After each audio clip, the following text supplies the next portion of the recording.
السلام عليكم ورحمة الله وبركاته. إن الحمد لله نحمده ونستعينه ونستغفره ونعوذ بالله من شرور أنفسنا ومن سيئات أعمالنا. من يهده الله فلا مضل له، أشهد أن محمدا صلى الله عليه وسلم عبده ورسوله. يا أيها الذين آمنوا اتقوا الله حق تقاته ولا تموتن إلا وأنتم مسلمون. يا أيها الناس اتقوا ربكم الذي خلقكم من نفس واحدة وخلق منها زوجها وبث منهما رجالا كثيرا ونساء، واتقوا الله الذي تساءلون به والأرحام إن الله كان عليكم رقيبا. يا أيها الذين آمنوا اتقوا الله وقولوا قولا سديدا يصلح لكم أعمالكم ويغفر لكم ذنوبكم، ومن يطع الله ورسوله فقد فاز فوزا عظيما. ألا إن أصدق الكلام كلام الله، وخير الهدي هدي محمد عليه الصلاة والسلام، وشر الأمور محدثاتها، وكل محدثة بدعة، وكل بدعة ضلالة، وكل ضلالة في النار. أما بعد، حياكم الرحمن. Nous sommes, Inch'Allah Ta'ala, dans le 21e cours de la personnalité musulmane. En cette soirée Bidna Azza wa Jal du lundi avec le 28 avril 2008 Bidna Azza wa Jal. Vous savez qu'aujourd'hui, Inch'Allah Ta'ala, nous sommes dans le 6e chapitre. Inch'Allah Ta'ala, nous sommes à la moitié du livre, ou bien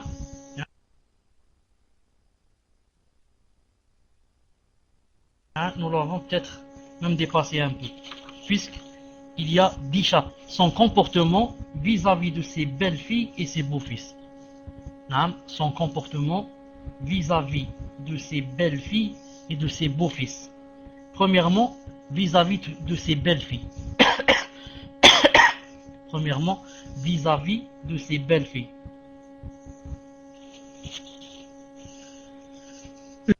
Une musulmane qui a parfaitement compris les préceptes de l'islam et s'est sincèrement conformée à ses nobles valeurs morales réserve à sa belle-fille le même comportement qu'elle a avec sa propre fille.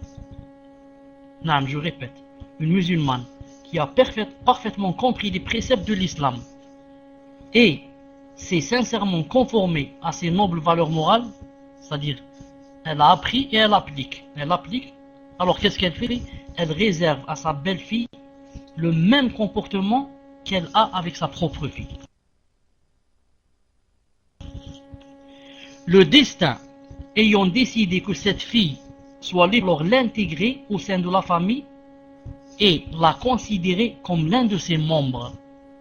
Il en est de même pour la jeune musulmane qui, éduquée conformément aux principes et aux valeurs de l'islam, et, une fois séparée de son foyer familial pour rejoindre celui de son époux, elle réserve à sa belle-mère le même comportement qu'elle observe vis-à-vis de sa propre mère. Donc vous voyez, c'est mutuel. Il y a le respect des deux parts. Deuxièmement, elle fait le bon choix de sa future belle-fille. Deuxièmement, elle fait le bon choix de sa future belle-fille. Chacune de ces deux femmes doit faire rire sur la religion, la moralité, l'éducation et la réputation de ceux avec qui elle va s'allier par le mariage. Avant de demander la main de sa future belle-fille, une musulmane judicieuse cherche certes une femme qui convient à son fils, mais elle tient constamment en considération qu'elle va intégrer au sein de sa famille un nouveau membre. Elle ne doit pas oublier que elle va faire entrer dans la famille un nouveau membre. Ce nouveau membre aura un statut quasi semblable à celui de ses propres filles. Elle devra bénéficier des mêmes droits accordés à ses filles, que ce soit au niveau de la dignité, de l'estime ou de l'affection. Et devra aussi accomplir les mêmes devoirs qui leur incombent dans le cadre du foyer familial. D'où l'importance du bon choix. et de ne pas se leurrer par la beauté, l'apparence ou le charme de ses futures belles-filles. Elle ne se base pas seulement sur l'apparence et la beauté et le charme, mais qu'elle se dise dans la tête que celle-là va peut-être vivre avec moi 30 et 40 ans, mais peut-être plus. Et ce sera un membre de la famille. Donc il faut qu'elle voit plus loin que les apparences. Il dit, elle doit plutôt s'enquérir de leur religiosité, leur morale et leur personnalité, conformément au hadith du messager d'Allah alayhi salam qui dit, on épouse une femme pour l'une de ces 4 qualités: sa richesse, sa noblesse, sa beauté ou sa religiosité. Choisis donc celle qui se caractérise par... Et maintenant vous m'entendez? Maintenant si vous m'entendez. Maintenant si vous m'entendez, alhamdoulilah. Je ne sais pas où j'étais, je ne sais pas où ça s'est arrêté, mais je reprends un peu en arrière. Je disais, d'où le hadith, alhamdoulilah. Le hadith dit, on épouse une femme pour l'une de ces 4 qualités: sa richesse, sa noblesse, sa beauté et sa religiosité. Choisis donc celle qui se caractérise sa belle-fille dans le foyer conjugal. Elle s'adapte à la présence de sa belle-fille dans le foyer conjugal. Vous écrivez le titre, elle s'adapte à la présence de sa belle-fille dans le foyer conjugal. Donc c'est à partir de cette conception mûre et sage concernant la présence de la belle-fille au sein du foyer familial et de son statut parmi les membres de sa nouvelle famille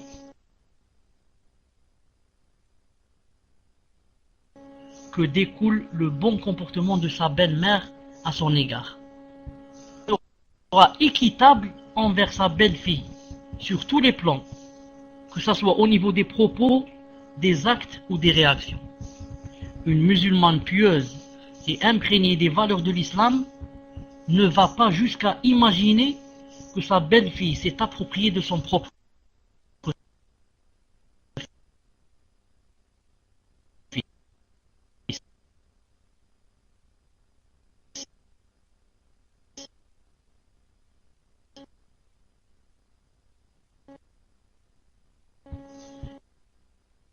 Elle ne se laisse pas emporter par certains préjugés selon lesquels la mère oublie ce qu'elle a fait. Vous avez bien entendu? Je répète tellement c'est important. Une musulmane pieuse et imprégnée des valeurs de l'islam ne va prier de son propre fils. Car la plupart des belles-mères pensent comme ça. Elles disent que cette fille-là, c'est-à-dire ma belle-fille, est venue me prendre mon enfant, mon fils, que j'ai élevé pendant 20-30 ans. Maintenant il m'a oublié et elle vient de le prendre. Entre parenthèses, elle devient jalouse. Il dit ici, elle ne se laisse pas emporter par certains préjugés selon lesquels la mère élève son fils avec abnégation des années durant, puis, quand il atteint l'âge mûr et devient capable de lui témoigner de sa gratitude, la belle-fille intervient pour l'attirer vers le bonheur de la vie conjugale et lui faire oublier sa mère et tous les sacrifices qu'elle a fait pour lui. Une telle idée diabolique, c'est une idée de qui? Du diable. C'est le shaitan qui dit comme ça. Une telle idée diabolique ne doit même pas effleurer l'esprit d'une musulmane pieuse. Car elle sait quoi? Elle sait que le mariage est une loi instaurée par Allah. Et que cela ne saurait éloigner d'elle un fils qu'elle aura éduqué conformément à l'islam. Le mariage, c'est Allah Azza wa Jalla qui l'a instauré. Que tu le veuilles ou pas, tu dois marier ton fils. Que tu le veuilles ou pas, tu dois marier ton fils. Et si tu as bien élevé ton fils, conformément aux préceptes de l'islam, ce n'est pas sa femme, sa nouvelle épouse, qui va le changer bi'idhna Azza wa Jal. S'il craint Allah Azza wa Jal, connaît l'islam, il sait que sa mère c'est sa mère. Aucune personne ne peut le changer et le rendre yani, un adversaire à sa mère.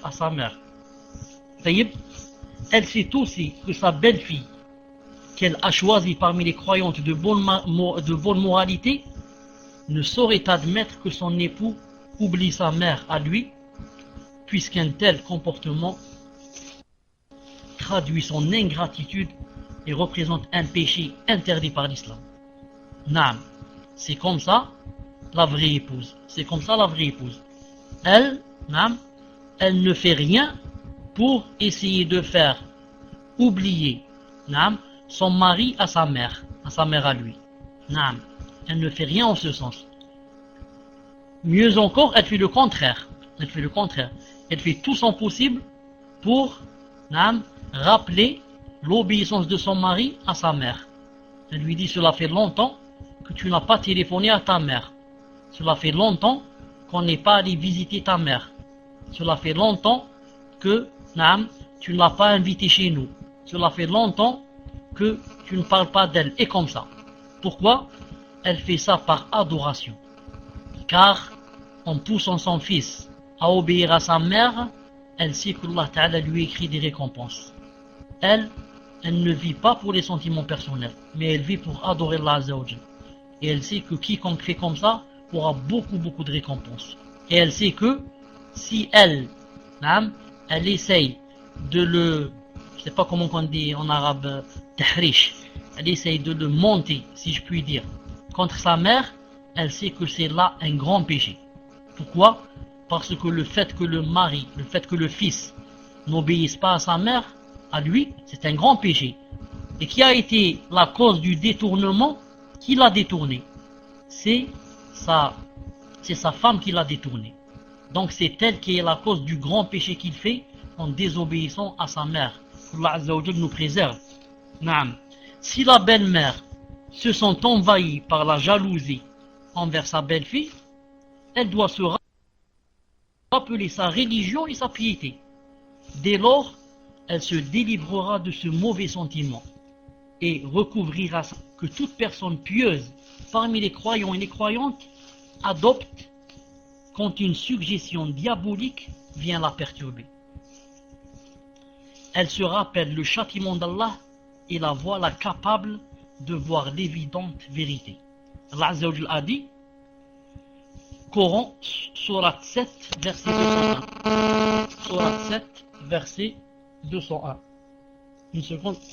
Qu'a dit Allah Azza wa Jal? Il a dit, ceux qui observent la piété, lorsqu'une suggestion du diable les touche, ils se rappellent le châtiment d'Allah et les voilà devenus clairvoyants. Vous avez vu les pieux, comment qu'ils font? Les pieux, ce n'est pas ils ne font pas de faute. Non, ne fait pas de faute l'ange. Naam. Mais nous les êtres humains on fait des fautes. Mais la différence du pieux de l'autre personne qui n'est pas pieuse, c'est que le pieux, quand il fait la faute, il se rappelle. Il se rappelle vite et le voilà devenu clairvoyant. Tandis que le pervers et celui qui n'est pas pieux, il continue dans les ténèbres. Il continue dans le chemin des ténèbres. À la lumière de ces règles de conduite, organisant la relation entre la belle-mère, la belle-fille et son époux, l'équilibre s'établit au sein de la famille et la vie prend un cours naturel et serein. Dans cette atmosphère, les passions, les caprices et les fourvoiements n'auront pas lieu d'être, car les relations y seront basées sur la religion, la raison et la sagesse. Subhanallah al-Azim. Imaginez, masha'Allah, quand il y a un frère qui est, masha'Allah, et qui applique, qui a la science et applique, et marié à une sœur, masha'Allah, qui a la science et qui applique, et les parents du frère sont, masha'Allah, et les parents de la sœur sont, masha'Allah. Ça, c'est vraiment un paradis. Ça, c'est vraiment un paradis familial. Quatrièmement, elle conseille, mais sans s'intégrer dans la vie privée. Elle conseille sa belle-fille, c'est-à-dire, mais sans s'ingérer dans la vie privée. Vous écrivez ça.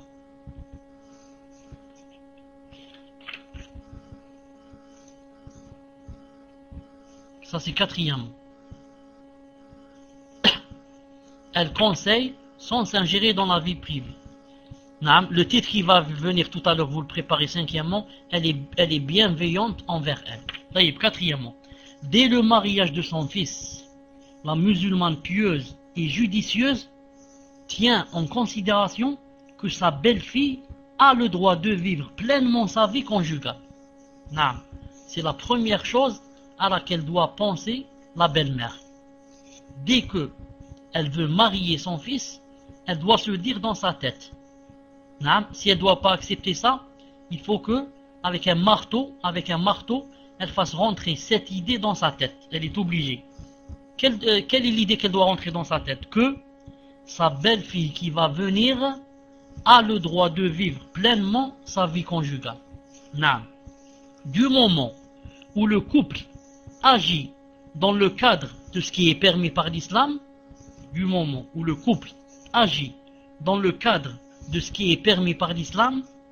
personne n'a le droit de s'intégrer dans leur vie intime, à moins que ce ne soit pour les conseiller sincèrement, conformément au hadith du prophète qui dit: la religion c'est le conseil.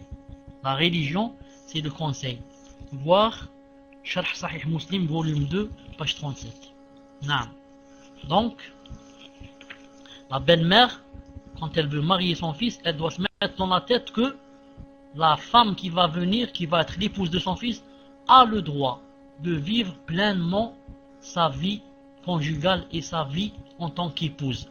Donc elle n'a pas le droit de s'ingérer dans ses affaires personnelles, sauf si c'est pour faire quelques conseils pour le visage d'Allah. Faire le conseil, c'est pas pour lui faire mal, mais pour le visage d'Allah Azza wa Jal. Le critère principal que la musulmane doit prendre en considération dans sa relation avec sa belle-fille est sa relation avec sa propre fille. Le critère principal que la musulmane, ici la musulmane, il parle de qui? Il parle de la belle-mère. Que la belle-mère doit prendre en considération dans sa relation avec sa belle-fille, c'est quoi? C'est sa relation avec sa propre fille. Comme elle aimerait, donc comme elle aime le bonheur à sa propre fille quand elle se marie, il faut qu'elle aime aussi le bonheur à sa belle-fille qu'elle vient de marier à son fils. Ici il dit, de même qu'elle aspire à ce que sa fille puisse vivre pleinement sa vie conjugale dans l'indépendance et le bonheur, épargnée de toute ingérence dans ses affaires privées, elle doit aussi faire montre, sans y déroger, de la même volonté vis-à-vis de sa belle-fille. Donc c'est ça le critère. Comme la belle-mère aime que sa fille soit heureuse, qu'elle vive pleinement sa vie conjugale, qu'elle soit indépendante, comme elle aime cette chose pour sa fille, elle doit aussi l'aimer pour sa belle-fille. C'est ça le critère sur lequel la belle-mère doit se baser. S'il y a quelque chose, elle se dit, est-ce que j'aimerais telle chose pour ma fille? Si elle dit non, j'aimerais pas cette chose pour ma fille, elle doit se dire, alors pourquoi vais-je l'aimer pour ma belle-fille? Et si elle se dit, est-ce que cette chose plairait à ma fille? Si elle dit oui, si je donne cette chose à ma fille, elle va lui plaire. Elle se dira alors, pourquoi je ne la donne pas aussi à ma belle-fille? C'est ça le critère. Cinquièmement, elle est bienveillante envers elle. Sixièmement, tout à l'heure, elle est équitable envers sa belle-fille. Cinquièmement, une belle-mère musulmane et judicieuse manifeste sa bienveillance et sa générosité envers sa belle-fille. Elle la traite convenablement, lui manifeste affection et estime, et écoute attentivement ses propositions. Elle accueille favorablement et avec encouragement ce qui est juste parmi ses propositions, et elle récuse subtilement en le rectifiant ce qui est faux. Dans sa relation avec sa belle-fille, elle doit se conformer à l'équité et à la haute bienfaisance, l'ihsan, d'une part, et se référer d'autre part à la conduite qu'elle observe vis-à-vis de sa propre fille. Son critère doit être le verset qui dit, Sourate 33, verset 70. Ô croyants, craignez Allah et parlez avec droiture. Ô croyants, craignez Allah et parlez avec droiture. Quand la belle-mère remarque que son fils est heureux auprès de sa femme, elle doit leur exprimer son bonheur, car cela contribue à approfondir l'affection qu'ils ont pour elle. Elle doit aussi faire participer sa belle-fille aux fêtes, aux réunions et aux sorties familiales, exactement comme elle le fait avec l'une de ses filles. Ainsi, elle lui fait comprendre qu'elle est l'une des leurs, et que depuis qu'elle est devenue l'épouse de son fils, elle est devenue membre de sa famille à part entière. Subhanallah al-Azim. Vous avez remarqué ce qu'il a dit? Quand elle remarque que son fils est heureux auprès de sa femme, qu'est-ce qu'elle fait? Elle doit leur exprimer son bonheur, car cela contribue à approfondir l'affection qu'ils ont pour elle. Subhanallah al-Azim. Celui-là c'est qui? C'est ton fils. Naam, tu le vois heureux avec son épouse. Normalement, tu n'as pas le droit d'être jalouse. Au contraire, ça doit te faire un très très grand plaisir. Et tu dois remercier Allah Ta'ala jours et nuits qu'il y a une grande entente entre ton fils et son épouse, alhamdoulilah, entre son épouse et toi, alhamdoulilah. Donc tu dois remercier Allah Azza wa Jal et non pas être jalouse ou peut-être envieuse, et se dire dans le cœur, j'aimerais pas que cela dure ainsi. C'est Allah subhanahu wa ta'ala al-afiya. Naam. En affirmant son amour à sa belle-fille, la belle-mère reçoit son amour en retour. Naam. Lorsque la belle-mère affirme son amour à sa belle-fille, qu'est-ce qu'elle gagne? Sûrement que sa belle-fille va lui rendre l'appareil. Il est impossible, presque ça s'est jamais passé peut-être, qu'une belle-fille, qui sent l'amour de la part de sa belle-mère, ne lui rend pas l'appareil. Ne serait-ce que pour son âge, ne serait-ce que pour l'âge de sa belle-mère, et qu'elle respecte. Il dit ici, tel n'est pas le cas, tel n'est pas le cas dans les sociétés égarées, où la haine, l'inimitié et la ruse dominent les relations entre la femme et la belle-fille. Cette hostilité s'est tellement instaurée dans ces sociétés qu'elle fait l'objet des proverbes, qu'elle fait l'objet de proverbes, de plaisanteries et de chansons, comme si c'était une coutume qu'on ne saurait violer ou s'en débarrasser. Or, ce phénomène n'aurait pu exister si, conformément à l'islam, la belle-mère et la belle-fille s'étaient limitées à reconnaître mutuellement les droits de l'une vers l'autre. D'où la quasi-inexistence de cette hostilité supposée traditionnelle dans les milieux musulmans attachés aux règles et aux valeurs de leur religion. Je disais, maintenant chez beaucoup de sociétés ou chez certaines familles, certains peuples, que c'est une chose, l'hostilité entre la belle-mère et la belle-fille, c'est une chose qu'on ne pourrait enlever et qui doit rester et restera jusqu'à la fin du monde. Or, ce n'est pas vrai.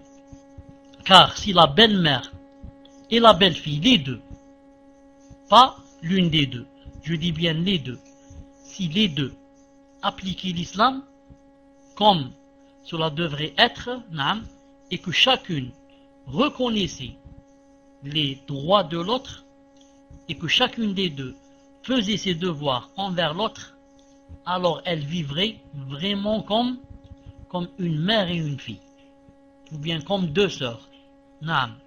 Mais l'hostilité vient de quoi? Vient du fait que l'une des deux n'applique pas l'islam, ou bien les deux n'appliquent pas l'islam. C'est pour ça que le prophète sallallahu alayhi wa sallam a dit dans un hadith que Cheikh Al-Albani a dit dans Sahih al-Jami', il a dit, il est authentique, je ne me rappelle pas c'est les mots du hadith, mais je vous dis son sens. Il a dit, quand deux personnes, deux croyantes, deux personnes croyantes,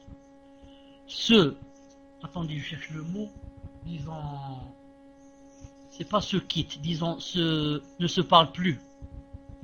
Quand deux personnes, musulmanes croyantes, ensuite, ils ne se parlent plus, il y a eu entre la rupture, il a dit, ça veut dire l'une des deux personnes était dans le péché, n'était pas dans le vrai sens.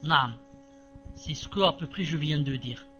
Quand deux personnes, les deux appliquent, il n'y a pas la discorde. Dès que deux personnes ne se parlent pas et sont devenues des adversaires l'un à l'autre, ça veut dire que l'une des deux personnes a dévié du droit chemin. Et c'est pour ça qu'il y a eu cette rupture et cette cassure. Sixièmement, elle est équitable envers sa belle-fille.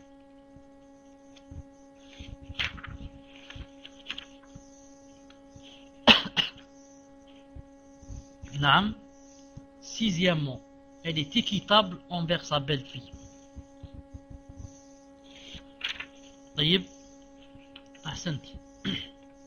Ensuite va venir, quand je vais lire le sixièmement, va venir le grand 2, ses beaux-fils. Grand 2, ses beaux-fils. Petit 1, son comportement vis-à-vis de son beau-fils. Je reviens au sixièmement, elle est équitable envers sa belle-fille. Il arrive qu'une femme soit éprouvée par une belle-fille de mauvais caractère. Une belle-fille méchante, qui la maltraite et lui manque de respect.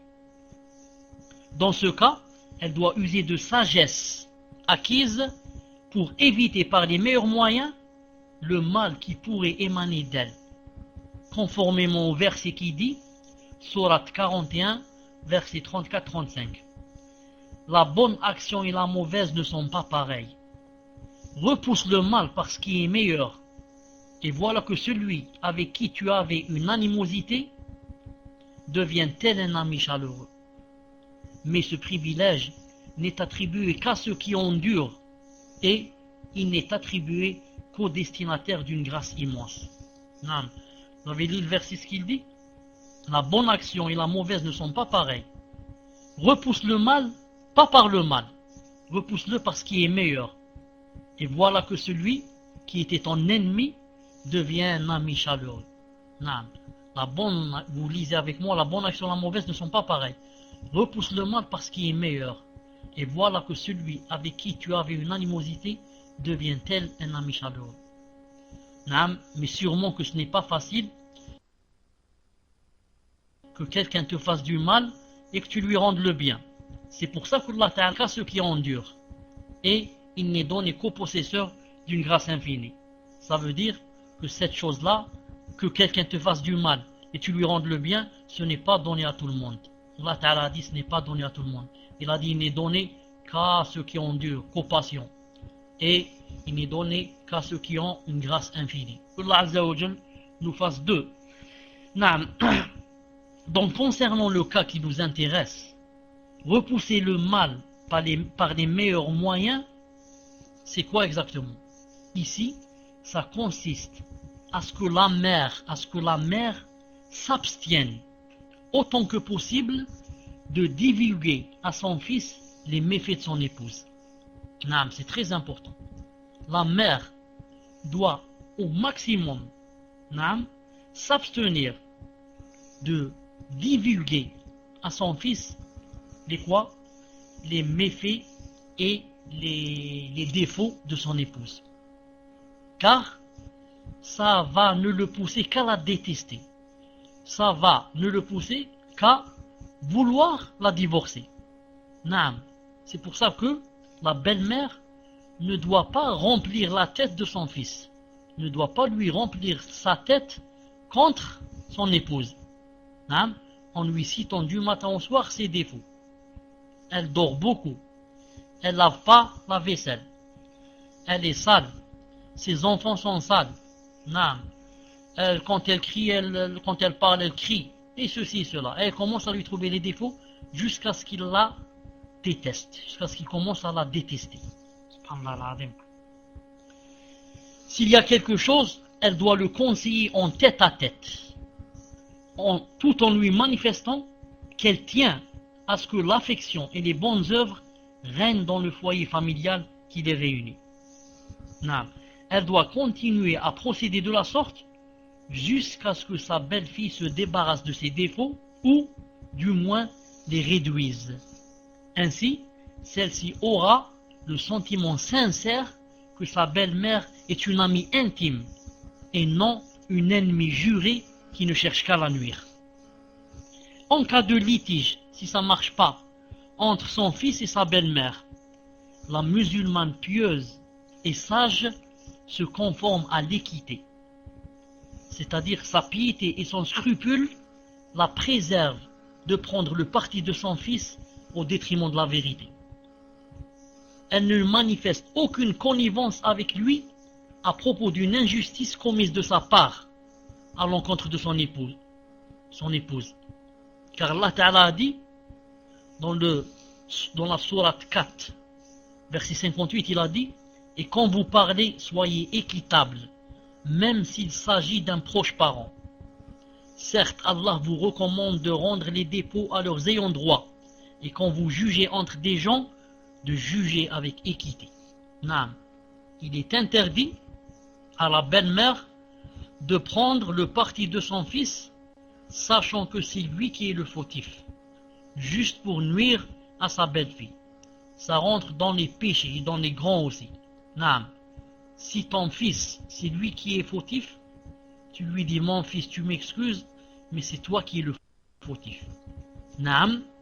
Tu peux ne pas lui dire devant son épouse, pour ne pas le blesser. Mais en tête à tête, tu peux lui dire: mon fils, je te dis la vérité entre nous. C'est elle qui a raison et c'est toi qui es le fautif. J'ai pas voulu te le dire devant elle pour ne pas te blesser. Mais c'est elle qui a raison ici, dans cette situation. Et non pas prendre toujours son parti et le défendre et commencer à nuire à la belle-fille, à l'insulter, à l'injurier et à la menacer. Tout ça, ce n'est pas de l'islam et n'a rien à voir avec l'islam. Car Allah Ta'ala a dit, certes Allah vous commande, ce n'est pas celle-là. Allah Ta'ala a dit, et quand vous parlez, soyez équitable. Et quand vous parlez, soyez équitable, même s'il s'agit d'un proche parent. Même s'il s'agit de ton père, naam, ou de ta mère, s'ils sont dans la faute, tu dis vous êtes dans la faute et c'est l'autre qui a raison. Une musulmane consciencieuse et avisée qui médite ces versets ne saurait commettre le péché de l'injustice. Elle n'admet que l'impartialité dans ses jugements, même si c'est au détriment de son fils qu'elle chérit tant. Même si c'est au détriment de son fils qu'elle chérit tant. Donc, maintenant on passe à grand 2, ses beaux-fils. Grand 2, ses beaux-fils. Premièrement, son comportement vis-à-vis de son beau-fils.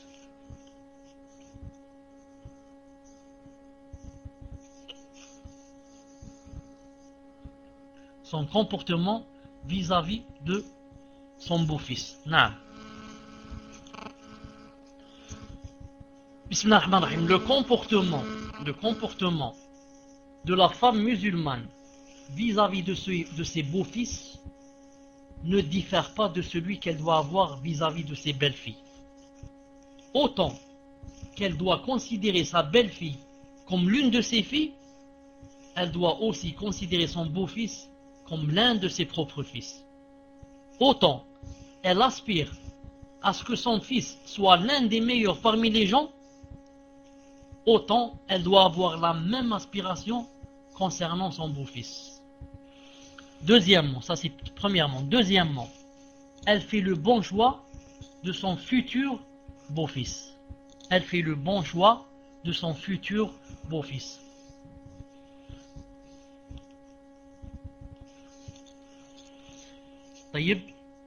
Elle doit par conséquent contribuer au choix du futur époux de sa fille.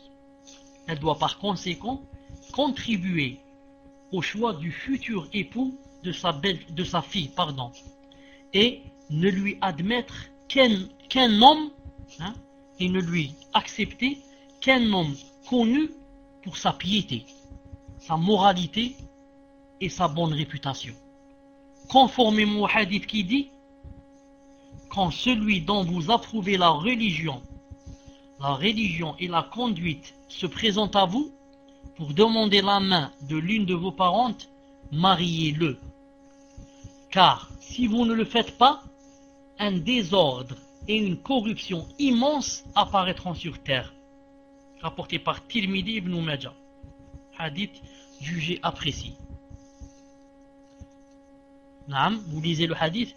S'il se présente à vous celui qui vous a plu par sa moralité religieuse et sa vertu, mariez-le. Si vous ne le faites pas, il y aura du trouble sur la terre et une corruption immense. Elle ne doit pas se laisser leurrer par l'élégance, le rang prestigieux ou la richesse colossale de celui qui se présente pour lui demander la main de sa fille. Non, elle ne doit pas se laisser leurrer par ces choses. La richesse, le rang prestigieux, le fait qu'il soit le fils de X, Elle doit être consciente qu'en mariant cet homme-là à sa fille, il aura le même statut que son fils et que l'honneur, la vie et le bonheur de sa fille lui seront confiés. Or, seul un homme qui respecte la religion et les valeurs morales est digne d'assumer une telle responsabilité. Non, seul un homme qui respecte la religion et l'applique, et aussi les valeurs morales, seul un homme pareil est digne d'assumer une telle responsabilité. Non, le riche, le beau, l'élégant, celui qui a un rang prestigieux, le mannequin, tout cela, non, ce n'est pas un vrai mariage. Une semaine après, on va découvrir tous ses grands défauts. Non, tous les grands défauts du monde, il les a. Non, le mensonge, le fait comment dirais-je, le fait de trahir sa femme, le fait de des choses, des centaines de choses. Pourquoi? Parce qu'il n'a pas de religion, il n'a pas de moralité. Non. Troisièmement, elle est bienveillante envers lui. Troisièmement, elle est bienveillante envers lui. Vous écrivez? C'est-à-dire envers son beau-fils. Elle est bienveillante envers son beau-fils. Elle est bienveillante envers son beau-fils. Non, avant de commencer ce chapitre, ou ce petit chapitre, j'ouvre seulement une petite parenthèse pour dire à mes frères et mes sœurs, mais surtout mes sœurs, que ces temps-ci, ces derniers temps, il faut bien fermer vos PV. Non, il faut bien fermer vos PV. Car il y a beaucoup d'adversaires et d'ennemis qui rentrent dans le salon, surtout ces derniers temps. Quand je parle beaucoup des Habash, ils sont là avec nous dans la salle, en train d'écrire aux sœurs et aux frères. Si seulement ils écrivaient des choses, genre, n'écoutez pas Chalabi, ne le suivez pas, c'est un menteur ou là, tout ça, ce n'est pas grave. Quelqu'un qui fait la da'wa, il doit s'attendre à des choses comme ça, et plus grave. Mais le malheur et le grand malheur, c'est qu'ils disent ce qu'on appelle en arabe l'aïb. Ils disent des mots indécents, des phrases où c'est vraiment indécent qu'un musulman pieux ne peut jamais dire. Ces phrases-là, c'est permis chez eux. Ils les disent devant les sœurs qui assistent chez eux, devant leurs femmes, devant leurs parents. Pour eux, c'est une chose très normale, tellement ils sont loin du din. Loin du din. Quand j'ai vu qu'il y avait un salon qui parlait de moi, ça ne m'a touché ni de loin ni de près. Non. Pourquoi? Parce que je fais la da'wa, je dois m'attendre à cela. S'il n'y a pas cela, ça veut dire que ma da'wa ne marche pas. Si tout le monde est content de moi, ça veut dire que ma da'wa n'a pas marché, j'ai pas d'ennemis. Allah Ta'ala dit dans le Coran qu'il n'y a pas un messager qui n'a pas d'ennemis. Il n'y a pas un messager qui n'a pas d'ennemis. Et ainsi on a fait à chaque messager un adversaire des criminels. Mais quand je vois que, par exemple, on parle de ma mère et de mon père, on dit par exemple Chalabi, le fils de paix, le fils d'une paix, et Kada, ça me fait pas mal, ça m'étonne. Je dis, il y a une grande différence, ça fait pas mal, ça m'étonne. Comment quelqu'un, on peut parler de sa mère et de son père, alors que la mère de cette personne et son père ne m'ont rien fait. Est-ce que c'est permis ça en islam? Est-ce que toi, X, si tu es un adversaire à moi, tu m'insultes ou là tu parles sur moi, est-ce que j'ai le droit de parler de ta mère et de ton père et de parler de ta mère comme quoi elle a fait la zina? Parce que je dis c'est une paix. Naam. Est-ce que c'est permis ça en islam? Et quel est le jugement en islam de quelqu'un qui dit comme ça? Dans leur salon, ça m'a étonné. Je suis rentré la fois passée pour voir ce qui se passe, ça m'a étonné quand j'ai lu. Et ce qui m'a étonné, c'est les sœurs qui étaient présentes. Quand j'ai lu que celui qui est admin dans la salle, celui qui leur apprend le din, il dit comme ça, une phrase comme ça de 3 lignes, je ne dis pas le verbe, les sœurs de Tchalabi, les tantes de Tchalabi, ça m'a étonné, j'ai dit subhanallah. En islam, quelqu'un peut dire je fais telle chose sur les sœurs de X et les tantes, qu'est-ce qu'elles ont à voir? Si tu dis je, Tchalabi, c'est normal. C'est normal, on dit plus ou moins. Et des sœurs qui assistent dans son cours, ça m'a étonné vraiment. Allah Ta'ala les a dévoilés. Allah Ta'ala les a dévoilés. Alors normalement, Allah les guide, normalement, ceux qui sont dans la salle, en voyant qu'il a écrit une phrase pareille, s'ils n'avaient pas les yeux aveuglés et les cœurs scellés, qu'est-ce qu'ils auraient dit? Ils auraient dit, subhanallah, c'est quoi ça? Vous nous montrez l'islam, vous nous faites des doros, vous voulez nous faire rentrer au paradis et vous dites des choses pareilles. Qu'a fait la sœur de Tchalabi, qu'a fait sa tante? Et en islam, c'est permis de dire je fais telle chose sur la sœur de X ou la mère de X. C'est permis de dire ça en islam. S'ils avaient seulement, je parle de ceux qui le suivent, s'ils avaient seulement un peu de lumière dans le cœur, ils auraient juré par Allah, ils auraient dit je jure par Allah le Tout-Puissant qu'à partir d'aujourd'hui, je ne reste jamais dans une salle de quelqu'un qui dit des choses pareilles et qui prétend il m'apprend le din. D'accord, Tchalabi, je ne vais pas lui écouter. Tchalabi, c'est un menteur, c'est un mécréant. Je ne vais pas rentrer dans sa salle. C'est un anthropophormiste, c'est tout. Mais toi qui nous apprends le din, tu dis je fais telle chose et telle chose sur ses sœurs, moi je ne reste jamais dans ta salle. Moi, excuse-moi, tu ne verras plus dans ton salon.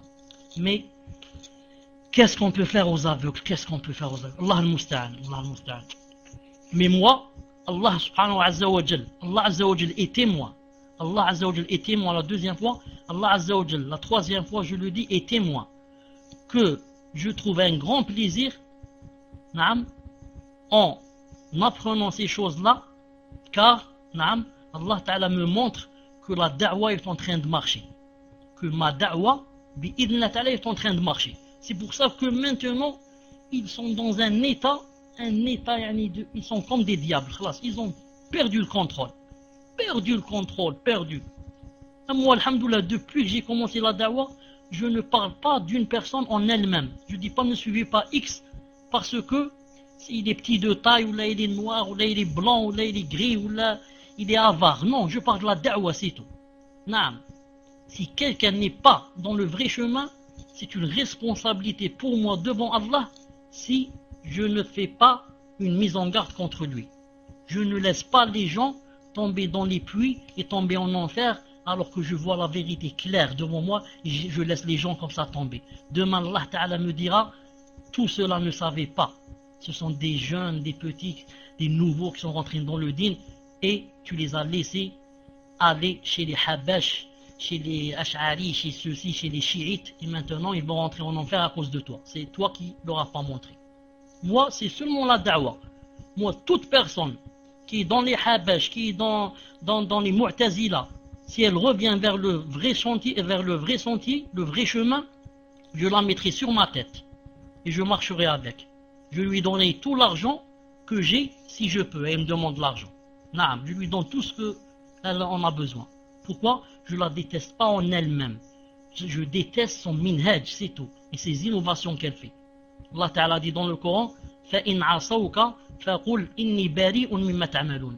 Il a dit, s'ils te désobéissent, dis quoi? Dis, je me désavoue de ce que vous faites. Il n'a pas dit, je me désavoue des gens. Non, je me désavoue de ce qu'ils font. Taïb, qu'Allah Azza wa Jal nous aide et nous guide. Troisièmement, elle est bienveillante envers lui. En choisissant son beau-fils selon les critères indiqués, la femme n'aura aucune difficulté à entretenir avec lui des relations normales et naturelles.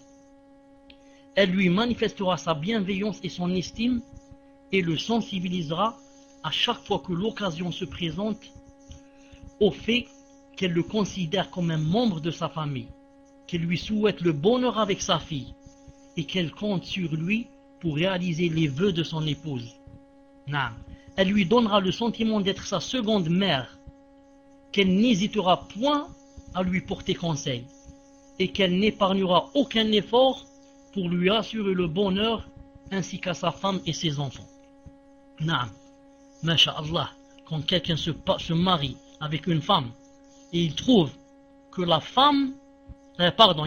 mère de sa femme, c'est une femme pieuse, et c'est une femme qui lui veut du bien, et c'est une femme qui, Masha'Allah, ils se sont dans le paradis. Masha'Allah, j'ai une femme, Masha'Allah,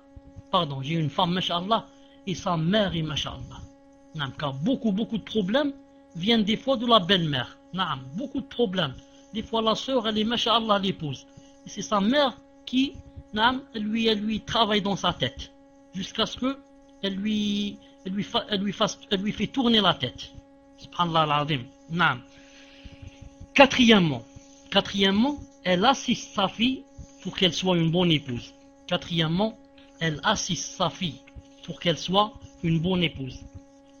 Une musulmane consciencieuse et judicieuse conseille en permanence sa fille. Elle la conseille en lui fournissant toutes les informations nécessaires pour réussir dans sa vie conjugale. Elle attire son attention sur tout ce qui est susceptible de faire le bonheur de son époux et l'encourage à accomplir ses devoirs d'épouse et de mère de la manière la plus parfaite. Quand elle constate un manquement ou une négligence de la part de sa fille, elle s'empresse de l'orienter et l'aider pour sortir de cette situation. Ainsi, elle évite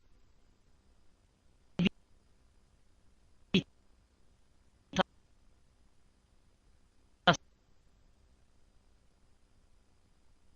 sa fille tout faux pas qui risquerait de la discréditer, de faire l'éloge de son beau-fils devant sa fille, contribuant ainsi à la rendre plus attachée à lui, assistant pour sa fille.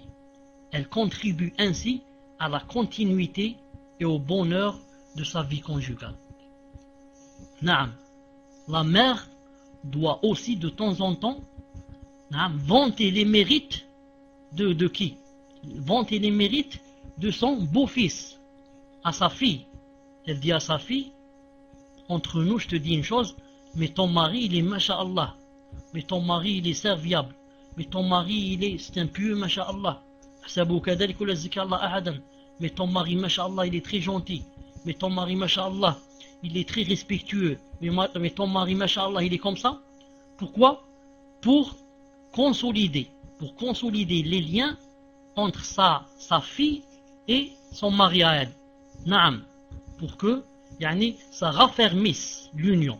Pour raffermir l'union. Comme ça, la fille, quand elle entend des choses comme ça de sa mère, elle se sent encouragée d'avoir un mari que sa mère aime, d'avoir un mari que sa mère vante ses éloges.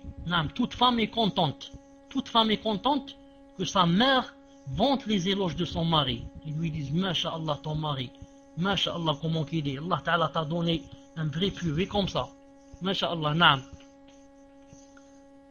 Cinquièmement, elle est équitable et ne prend pas le parti de sa fille. Cinquièmement, elle est équitable et ne prend pas le parti de sa fille. Vous écrivez cinquièmement, elle est équitable et ne prend pas le parti de sa fille. J'attends que vous écriviez, Inch'Allah Ta'ala.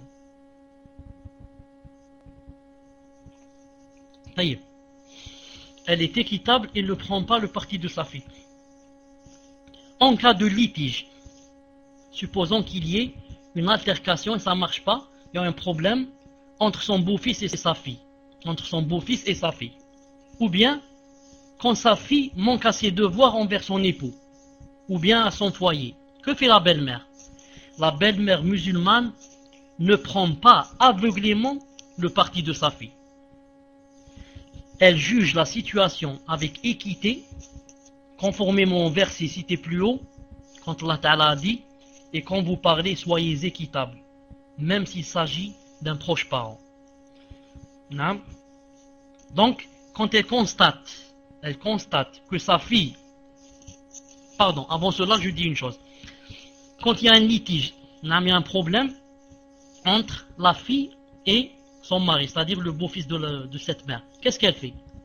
Elle ne va pas aveuglément seconder sa fille et dire c'est ma fille qui a raison avant de connaître le problème. Non. Surtout, si elle voit quoi? Si elle voit sa fille pleurer. Non. Directement, c'est ma fille qui a raison et peut-être même qu'elle commence à injurier son beau-fils. Ce n'est pas comme ça que fait la pieuse et la consciencieuse. Mais la pieuse, qu'est-ce qu'elle fait? Elle regarde d'abord, essaye de comprendre quel est le problème. Et ensuite, si elle trouve que la faute incombe à sa fille, alors elle dit à sa fille, excuse-moi ma fille, mais c'est toi qui t'es trompée. Excuse-moi ma fille, mais c'est ton mari qui a raison. Même si elle ne veut pas le dire devant son mari pour ne pas la blesser elle, mais elle lui dit en tête à tête. Elle lui dit ma fille, je te dis la vérité, c'est toi qui t'es trompée. Maintenant, si elle le dit, si elle le dit pas en tête à tête, elle le dit par exemple devant son mari, devant son mari à elle, c'est-à-dire devant son beau-fils. Elle dit à sa fille, c'est toi qui as tort. Ça ne fera qu'accentuer l'amour et le respect de son beau-fils pour sa belle-mère. Il se dira, subhanallah al-azim, c'est sa fille et elle lui a pas donné raison, elle m'a donné raison à moi. Ça se voit que c'est une femme pieuse, c'est une femme qui applique la religion.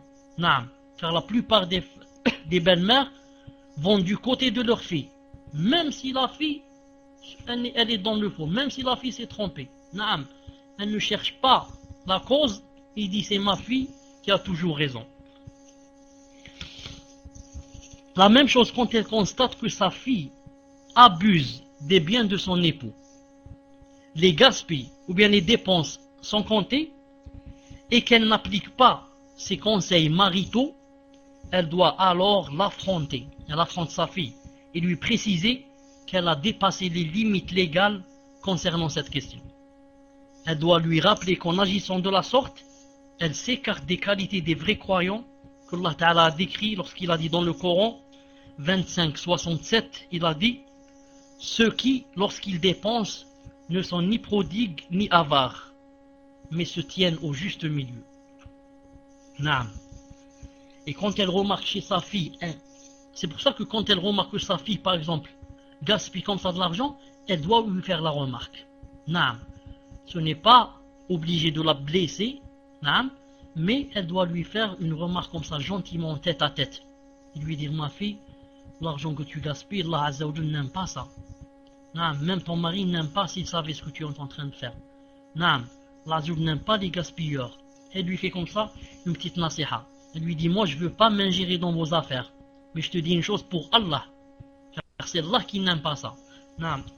Quand elle remarque chez sa fille un comportement dominateur qui risque de porter atteinte à la dignité de son époux et à son autorité en tant qu'homme chargé de l'assumer, elle doit le lui faire remarquer en toute franchise et lui rappeler le verset qui dit les hommes assument les femmes en raison des avantages qu'Allah a accordés aux uns sur les autres et à cause des dépenses qu'ils font de leurs biens. Elle doit lui rappeler que l'autorité confiée à l'homme revient à deux raisons principales, le mérite et le devoir de la prendre en charge, car Allah Ta'ala dit les hommes ont toutefois une prééminence sur les femmes, yani sur elles. Pourquoi? Parce qu'ils doivent dépenser sur elles, dépenser sur la femme. Dans ses jugements, une belle-mère judicieuse et imprégnée des enseignements de l'islam ne fait aucune distinction entre son fils et son beau-fils. autant elle désire que son fils concrétise l'autorité qu'il doit assumer vis-à-vis de sa femme et qu'il gère sa vie conjugale avec fermeté et sagesse, autant elle désire aussi que son beau-fils agisse de la sorte. Elle doit avoir cette certitude, même si son beau-fils se comportait avec sa fille de manière plus ou moins sévère, car telle devrait être l'attitude de toute femme croyante et équitable. Enfin, sixièmement, elle affronte les difficultés avec sagesse et délicatesse. Sixièmement, vous écrivez, elle affronte les difficultés avec sagesse et délicatesse. J'attends que vous écriviez le temps que je me repose un peu, Inch'Allah. Il arrive que le beau-fils soit d'une mentalité particulière, qui ne rassure ni son épouse ni sa belle-mère. Il se peut aussi qu'il soit d'un tempérament incompatible avec le leur. Ce cas de figure suscite certes l'antipathie et ça mène souvent à la discorde. Cependant, la musulmane imprégnée des principes de sa religion doit faire preuve de patience à l'égard d'un tel beau-fils. En employant sa sagesse et sa subtilité, elle parvient aussi à changer graduellement sa mentalité, car cela exige de la patience, de la persévérance et de l'habilité. Tant que les défauts de son beau-fils n'affecteront pas sa moralité ou sa religiosité et ne risqueront pas de dissoudre sa vie conjugale, elle ne devra pas les amplifier devant sa fille. Elle ne doit pas amplifier les défauts de son beau-fils devant sa fille. Elle doit plutôt s'efforcer de les minimiser autant que possible, tout en tâchant de les traiter avec des méthodes sages et appropriées. Une belle-mère croyante et imprégnée des principes de l'islam ne peut être qu'une source de bénédiction pour sa fille et son beau-fils et un soutien qui consolide leur union conjugale. De par sa piété et son équité, elle confirme qu'elle est vraiment une seconde mère pour son beau-fils et non une ennemie, comme certains ignorants rétrogrades se plaisent à le répéter. Ce préjugé a pris en effet la dimension d'une réalité indiscutable, au point de faire l'objet de blagues et d'anecdotes. C'est devenu des blagues et des anecdotes. De quoi? De parler de la belle-mère et du beau-fils, et ce qu'il y a entre eux comme adversité et hostilité. Cependant, il faut savoir que cette coutume ne s'est enracinée dans nos sociétés qu'à cause de l'application erronée de la religion et de l'abandon des valeurs morales. S'il y avait l'islam, la science et l'application des hadiths du prophète sallallahu alayhi wa sallam et des versets, jamais il y aurait eu ces choses-là. Jamais il y aurait eu ces choses-là. En vérité, quand la femme s'attache à sa foi et applique les préceptes de sa religion, elle se comporte de manière vertueuse, courtoise et judicieuse vis-à-vis de son beau-fils et de sa belle-fille. Grâce à son comportement, elle s'octroie leur admiration et leur affection et contribue ainsi au bonheur de deux familles alliées par le mariage. Enfin, grâce à sa sagesse, sa piété, son équité, sa courtoisie et son comportement vis-à-vis de son beau-fils et de sa belle-fille, elle apporte un bonheur supplémentaire à leur foyer et contribue à leur sérénité et leur bien-être. Cela ne se réalise que quand la belle-mère est croyante et sage. Je répète, cela, le bonheur, etc., ne se réalise que quand la belle-mère est croyante et sage, qualité si précieuse et si utile pour toutes les familles qui se lient par le mariage. Pour terminer, je vous dirai, comparez avec une belle-mère qui, lorsque sa fille vient lui dire que son époux lui fait des problèmes, etc., elle vient se plaindre de son époux à sa mère à elle, elle va se plaindre de son époux. Alors comparé avec la mère quand elle est, masha'Allah, religieuse, sage, judicieuse, avisée, elle commence à tranquilliser sa fille. Patience, ma fille, Inch'Allah Ta'ala. Patience. Naam. Ce n'est rien, Inch'Allah Ta'ala. C'est un nuage, ça va passer. Naam.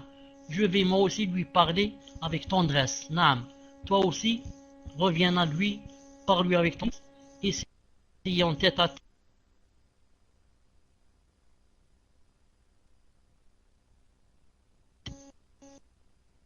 Est-ce que vous m'entendez? Voilà, est-ce que vous m'entendez? Naam, maintenant, est-ce que vous m'entendez? Naam, vous entendiez quand je parlais de la fille qui va se plaindre de son mari, vous entendiez ça? Est-ce que vous avez entendu ça? Alhamdulillah. J'ai dit, elle la tranquillise. Elle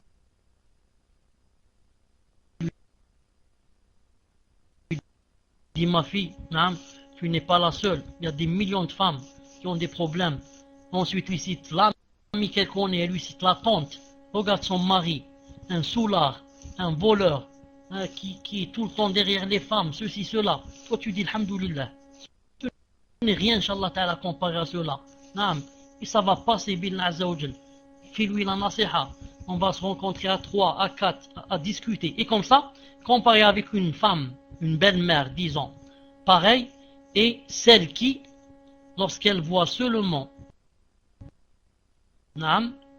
une larme sur les yeux de sa fille, ou bien dès que sa fille va chez elle lui dit, il m'a manqué de respect, il a fait ceci et cela, elle prend le téléphone et elle insulte son beau-fils, elle l'injurie, elle le menace. Ensuite, quand elle raccroche, elle dit à sa fille, ça ce n'est rien. Ce soir, je vais te prendre chez la voyante. Ce soir, je vais te prendre chez la voyante.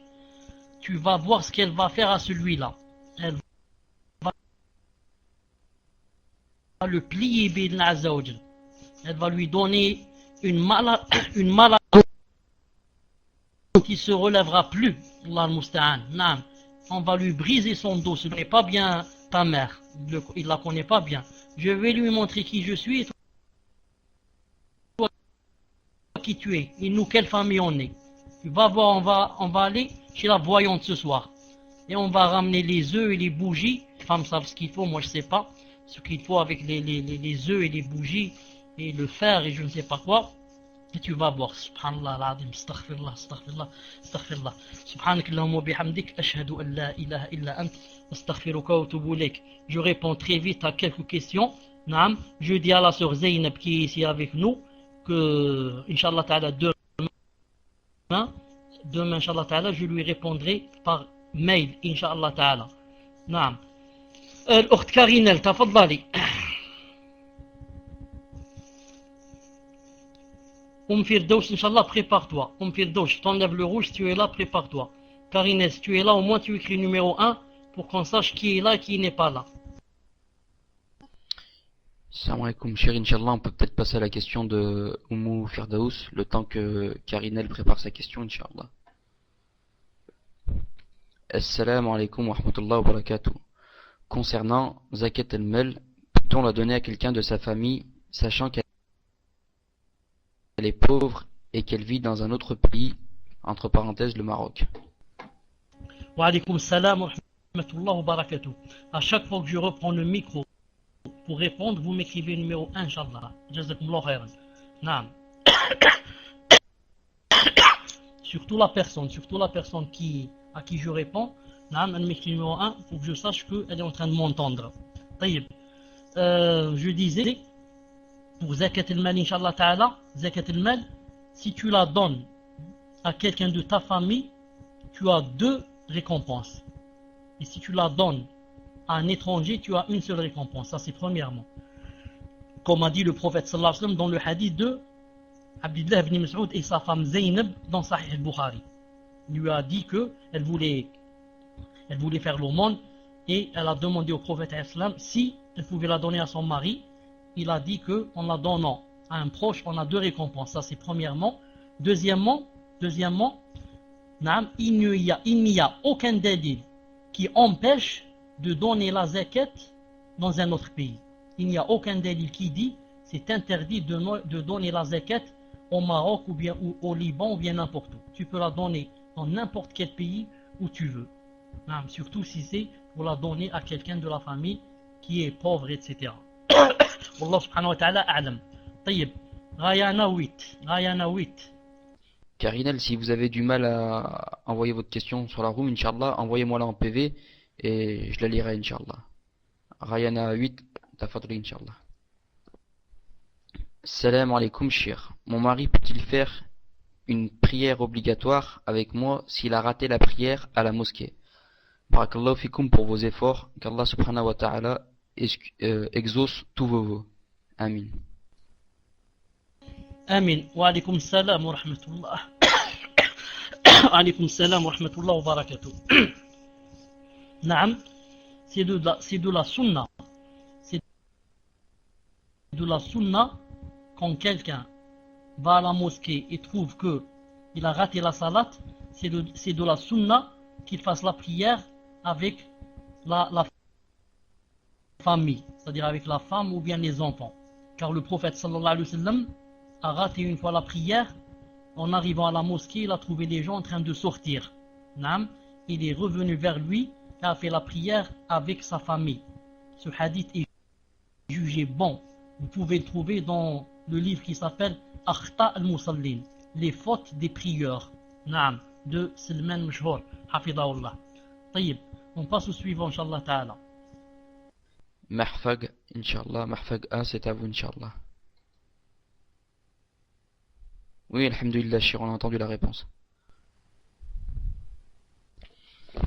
Salam alaikum. Je suis divorcé civilement depuis février 2008. Nous sommes séparés. Mon mari m'a divorcé religieusement il y a une semaine, quand commence la période de viduité. Mon mari me dit qu'il prend les enfants si je me remarie et si j'accepte pas, il les prend et les emmène au bled. Que dit l'islam? Barakallahu fikum. في صوت. وعليكم السلام ورحمة الله وبركاته. نعم. Quand le divorce se fait civilement et que le mari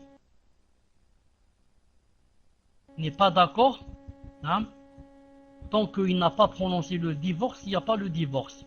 Sauf si c'est un tribunal musulman. Car le tribunal musulman, le juge a des cas et des situations où il peut forcer le mari à divorcer. Même s'il ne veut pas, il lui enlève la femme. Il lui enlève sa femme et la fait marier avec un autre. Dans des cas particuliers, comme le cas où il ne fait pas la salat, etc. Donc ici, on doit compter la période de viduité à partir du moment où il a divorcé religieusement. À partir du moment où il a dit, tu es divorcé. À partir de ce moment, tu commences à compter, Inch'Allah Ta'ala, 3 menstrues. Ensuite, quand tu te purifies, quand tu te laves. Quand tu te laves, tu fais le grand ghusl, tu deviens, Inch'Allah Ta'ala, mariable. En ce qui concerne les enfants, il me dit qu'il prend les enfants si je me remarie. Naam. En général, bon, est-ce qu'elle, naam, elle est là. En général, les enfants, naam, quand ils sont à bas âge, avant les 7 ans, ils sont chez leur mère. Ensuite, on les fait quoi? On les fait choisir. Mais l'avis le plus juste, c'est que en islam, ils suivent le plus pieux des deux. Ils suivent le plus pieux des deux, car ils ne savent pas choisir. Ils savent pas choisir. Naam. Naam, prononce la phrase. Il a dit, j'ai dit, je prononce la phrase. Il a dit, j'ai dit. J'ai pas compris ça. Il a dit, j'ai dit, je prononce la phrase. Est-ce que quelqu'un a compris cette phrase? Il a dit, j'ai dit, je prononce la phrase. C'est lui qui a dit, j'ai dit? C'est lui qui a dit, j'ai dit? Je donne le micro. Karinel, Inch'Allah, si vous pouvez apporter une précision. Votre mari a dit, j'ai dit, je prononce la phrase. Il a pas dit, il a pas dit, je te divorce. Naam shir. Donc c'est bien ça. Il a pas dit, je te divorce. La formule de répudiation qu'il a employée, c'est j'ai dit, je prononce la phrase. Donc, est-ce valable? Karidel, Inch'Allah, et pourquoi il n'a pas prononcé le divorce? Pourquoi il a employé cette formule au lieu d'employer la formule qu'on emploie d'habitude? Donc, Shir, elle n'a pas de réponse. Elle ne sait pas pourquoi il a employé cette formule. Le fait est, c'est qu'il n'a pas employé la formule de répudiation.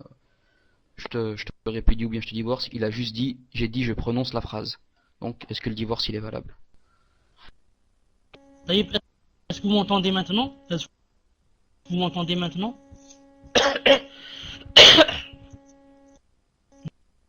Vous m'entendez? Bien. Inch'Allah ta'ala, je termine avec les enfants et je reviens à cette chose. Ensuite, les enfants, la règle générale dit que quand la femme se marie, elle n'a pas droit aux enfants. C'est la règle générale. Mais Ibn al-Qayyim, rahimahullah, et aussi Ibn Taymiyyah, et Ibn al-Qayyim dans Zad al-Ma'ad, a dit que le plus juste, c'est que une femme, même quand elle se marie, elle a le droit aussi d'avoir des enfants si son nouveau mari accepte les enfants. Et il a cité un hadith du prophète sallallahu alayhi wa sallam qui a donné une fille à une femme qui s'était déjà mariée, qui s'est remariée. Elle s'est remariée, il lui a donné une fille. Ils ont dit, on voit, est-ce que l'homme, le mari, le nouveau mari, est-ce qu'il accepte quoi? Est-ce qu'il accepte l'enfant? Naam. Car vous savez que un enfant qui vit avec une mère, c'est beaucoup mieux, c'est beaucoup plus sentimental, la femme fait beaucoup plus attention à lui que le père. Surtout quand elle est pieuse, bien sûr, quand elle est pratiquante. Taïb, pour revenir au talaq, pour revenir au divorce, je vous dis la règle. Je dis à Karine la règle, ensuite elle, Inch'Allah Ta'ala, elle va réfléchir et elle va appliquer la règle. Elle applique la règle toute seule. L'avis le plus juste dans le divorce, c'est que chaque phrase que dit qui? Que dit le mari, chaque phrase que dit le mari et qui a rapport avec le divorce, chaque phrase qu'il dit qui a rapport avec le divorce et qui nous fait comprendre et qui fait allusion au divorce, s'il l'a dit à la place de je t'ai divorcé, ça compte à 100%.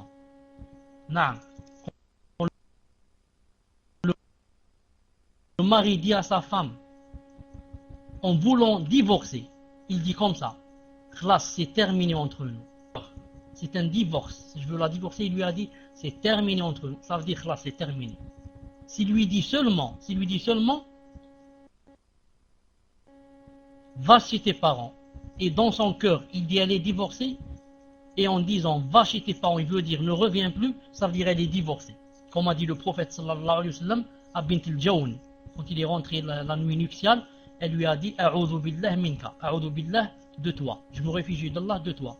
Il lui a dit laqad usti bi Mu'ad, alhiqi bi ahlik, khlas, va chez tes parents. Et il ne lui a pas dit tu es divorcé, mais c'est un divorce. Donc l'homme aussi, ensuite l'a dit, je te divorce depuis février. Khlas, elle est divorcée, naam. Ensuite l'a dit, je te divorce depuis février.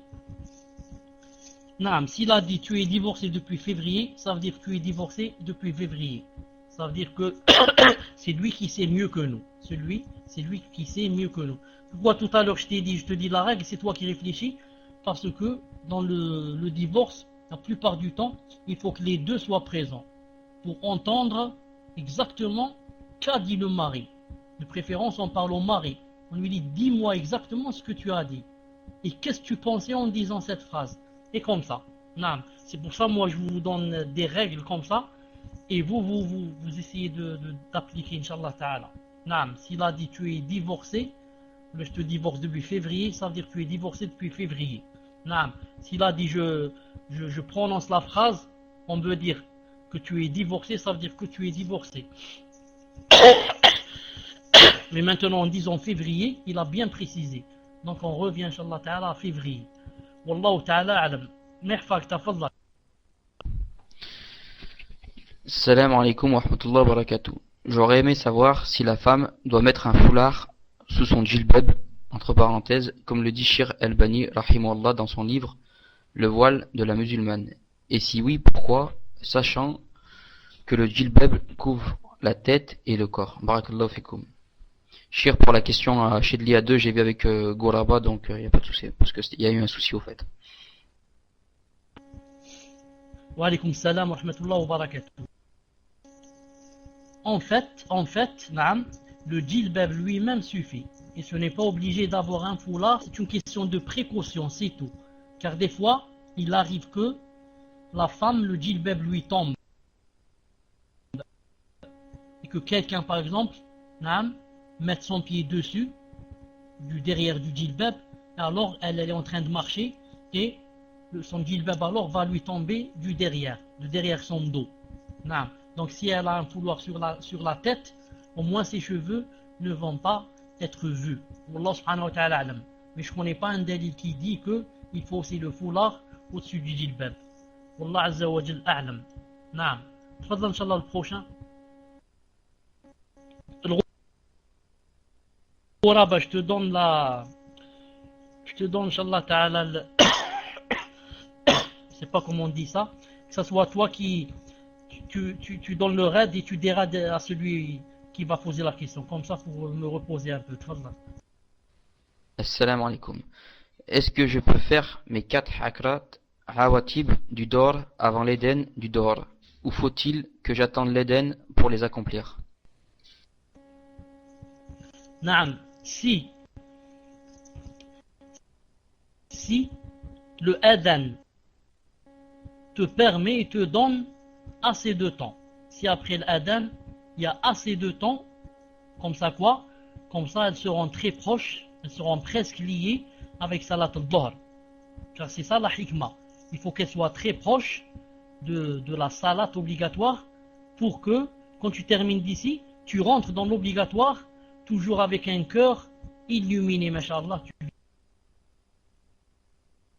viens de faire des rawatib, tu viens de réciter le Coran, tu viens de méditer le Coran, etc. Naam. Mais si le adhan, après le adhan, il te laisse que le moment du dor soit rentré, c'est-à-dire, dans ce cas, j'attends pas l'adhan, car si je l'attends, je peux pas faire les 4. Inch'Allah ta'ala. Naam. Inch'Allah ta'ala le suivant, tafaddal. Belkis, Inch'Allah, c'est à votre tour de poser la question. Apparemment, Belkis n'est pas avec nous. Donc, Inch'Allah, faudrait passer à Muslim normal. Belkis, elle me dit qu'elle a le raid en PVD.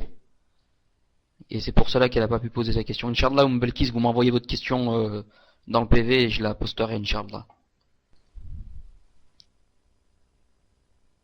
Donc, Muslim normal, Inch'Allah, c'est à votre tour. Donc, je vais lire la question de Belkis, Inch'Allah. Une sœur convertie à l'islam peut-elle se dévoiler? Donc, Chir, je répète la question de Belkis, parce qu'elle était avant Muslim normal. Assalamu alaikum. Une sœur convertie à l'islam peut-elle se dévoiler devant le mari de sa mère, sachant que tous deux sont mécréants? Donc, salam alaikum, une sœur convertie à l'islam, peut-elle se dévoiler devant le mari de sa mère, sachant que tous deux sont mécréants? Wa alaykoum salam wa rahmatullahi wa barakatuh. J'attends la confirmation. Naam. Si ils sont mariés, officiellement, naam, dans un tribunal de kuffar, et ce sont des kuffars eux-mêmes, leur mariage est valide. Et dans ce cas, elle peut se dévoiler devant lui, car elle devient Elle devient ce qu'on appelle une rabiba. Elle devient devant lui comme une rabiba. Naam, car elle est la fille de la mère, et elle n'est pas la fille du père, car c'est un père seulement biologique. Donc c'est pas un croyant, naam, pas un croyant avec une croyante, donc c'est seulement un père biologique. Donc elle peut se dévoiler devant lui, bi'idhnillah azza wa jal, tant qu'ils se sont mariés, car l'islam reconnaît le mariage des kuffars, l'islam reconnaît le mariage des mécréants. Et je vous ai dit que si une mécréante rentre en islam, naam, et elle doit se détacher de son mari, mais si son mari après veut la reprendre, naam, En rentrant dans l'islam, bien sûr, il n'a plus besoin de refaire l'acte de mariage. Le premier acte lui suffit. Le premier acte lui suffit. Comme ça s'est passé avec la fille du prophète sallallahu alayhi wa sallam, Zaynab, et de son mari Abu al-As. Allah Azza wa Jal a'lam. Naam, tafadhal. Cheikh, Belkis m'a dit ce n'est pas son père, mais le mari de sa mère. Donc je sais pas si ça change. Ça change rien. Ça change rien. Tant que cet homme est marié avec sa mère, marié officiellement avec sa mère, elle devient une rabiba. Naam, ça ne change rien. Il faut qu'ils soient mariés. Naam, s'ils sont mariés, khlas, ça suffit. Ça suffit pour qu'elle se dévoile. Naam, tfaddal inshallah ta'ala, suivant. Lis la prochaine question. Salam alaikum. Je voudrais savoir s'il est permis d'aller sur des sites de chat où il y a des maghrébins égarés pour leur faire des rappels et passer des cours de frères salafis. Assalamu alaikum. Fi saut. Alhamdulillah. Naam. Il est permis de faire cette chose-là en une condition, laquelle? C'est d'être assez fort et d'avoir assez de patience et de science pour ne pas, naam, s'affaiblir devant eux. Naam, il faut être assez fort, avoir assez de patience, assez de science et faire le djihad, car en faisant des choses pareilles, tu es dans le djihad bi'idna azza wa jal. Pourquoi j'ai dit assez de science? Pour que pour qu'il te trompe pas.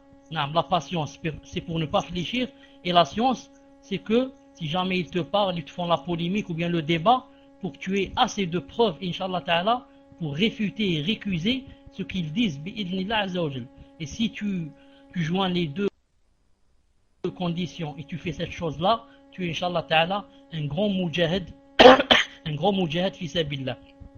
Car en fait, il y a le plus grand djihad aussi, c'est quoi? C'est de montrer aux gens la vérité et de leur montrer leurs fautes et les innovations qu'ils sont en train de faire ou bien que les autres veulent les induire, dont les autres veulent les induire. Ça, c'est le grand djihad.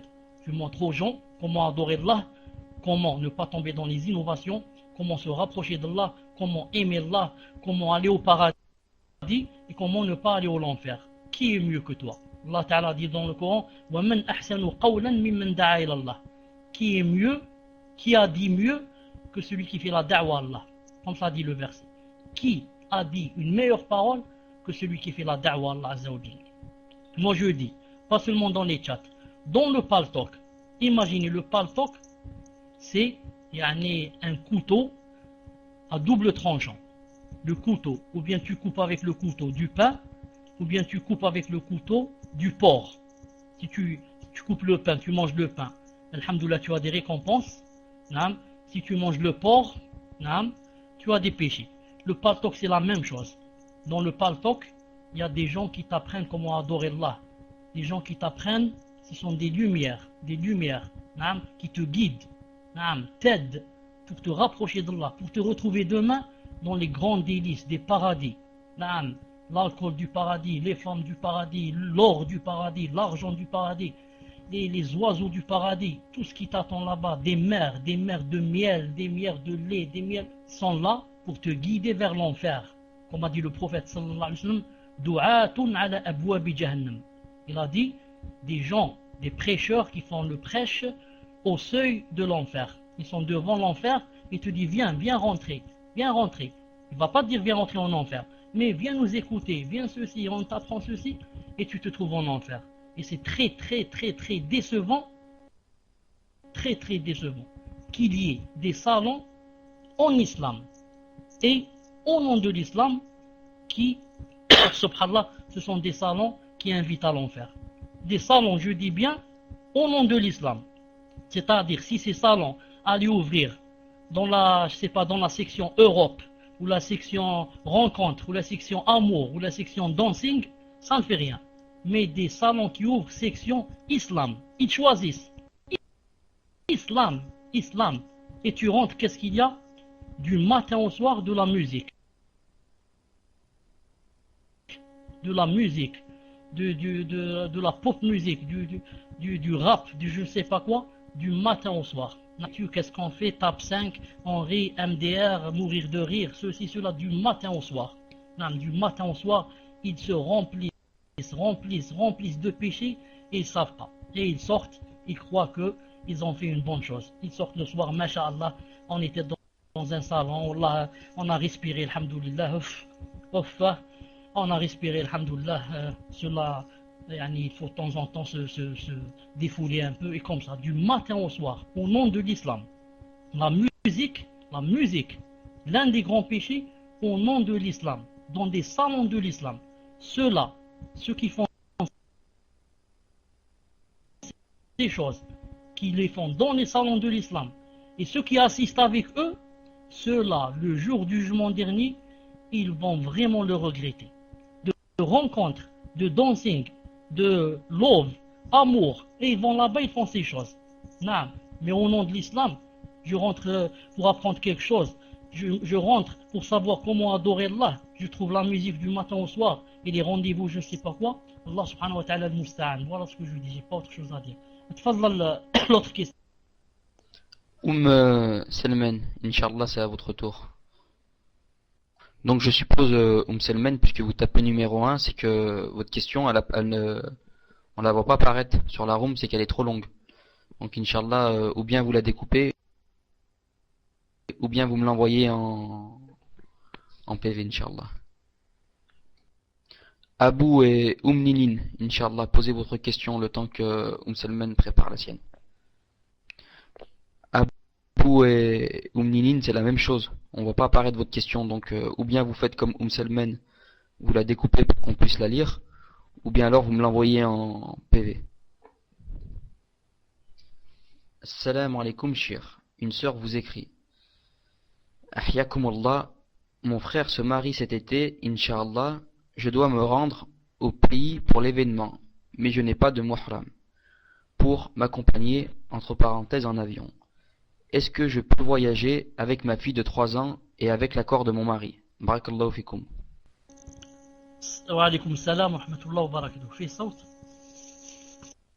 Naam. La plupart des ulama et des savants que j'ai entendus, bien dont j'ai lu les livres, qui répondent à cette question disent qu'il n'est pas permis à la femme de voyager sans mahram. Il n'est pas permis à la femme de voyager sans mahram. Naam. Je n'en connais que deux. Qui ont dit que c'est permis. Un savant de l'Arabie Saoudite, rahimahullah, Naam, Mohammed Ben Brahim. Pardon, c'est pas Mohammed Ben Brahim. Naam, c'est Al-Bassam. C'est Al-Bassam, qui a dit que c'était permis, et le frère et professeur Mohamed Ali Firkous d'Algérie, hafidahullah. Ce sont les deux qui, je sais, ont permis, ou bien j'ai lu, ont permis à la femme de voyager sans mahram à cause de que les temps ont changé, que maintenant il y a la sécurité, etc. etc. Moi je dis, mon avis, c'est que la femme ne voyage sans mahram que quand elle est vraiment dans l'obligation. Quand elle se voit vraiment dans l'obligation et la nécessité, qu'il ne reste plus d'issue, qu'est-ce qu'elle fait? Seulement dans ce cas. Sinon, elle doit éviter de voyager seule et sans mahram. Wallahu azza wa jal a'lam. On passe sur la ta'ala au suivant. Assalamu alaikum wa rahmatullah wa barakatuh. Barakallahu fikum, shir. La femme doit-elle se voiler lorsqu'elle effectue une prosternation de shukr, entre parenthèses, lorsqu'elle apprend une bonne nouvelle? Et cette prosternation doit-elle s'effectuer obligatoirement en direction de la Qibla? Wa alaykum salam wa rahmatullah wa barakatuh. Vous m'entendez? La prosternation de shukr n'est pas une salat et n'est pas une prosternation de salat. La prosternation du shukr n'est pas une prosternation de la salat. Elle a été faite par Abu Bakr Siddiq radiyallahu ta'ala anhu quand il a appris que Khalid ibn al-Walid a tué Moussaylima al-Kadhdhab, Musaylima le menteur qui s'est dit prophète. Quand il a su qu'il lui a envoyé Khalid ibn al-Walid et qu'il l'a tué, Abu Bakr Siddiq a fait la prosternation du shukr. Et il l'a fait aussi, il a fait cette prosternation, Ka'b ibn Malik, l'un des trois qui ne sont pas partis au djihad. Ensuite, quand l'Azza wa Jal a fait descendre le verset 52 jours après, où il a dit qu'il leur a pardonné, Ka'b ibn Malik a fait la prosternation de quoi? Du shukr. Naam. Et l'a fête aussi Ali ibn Abi Talib radiyallahu ta'ala anhu. Après sa guerre avec les Khawarij, il leur a demandé de chercher quelqu'un qui s'appelle, le trouve, s'il le trouve, c'est un signe que quoi? Que la vérité est du côté de Ali et que les autres sont dans l'égarement, car ce sont des Khawarij, comme a dit le prophète sallallahu alayhi wa sallam. Il a montré ce quelqu'un, il a dit, c'est ça le signe. Alors Ali ibn Abi Talib l'a trouvé le 3e jour. Est-ce que vous m'entendez?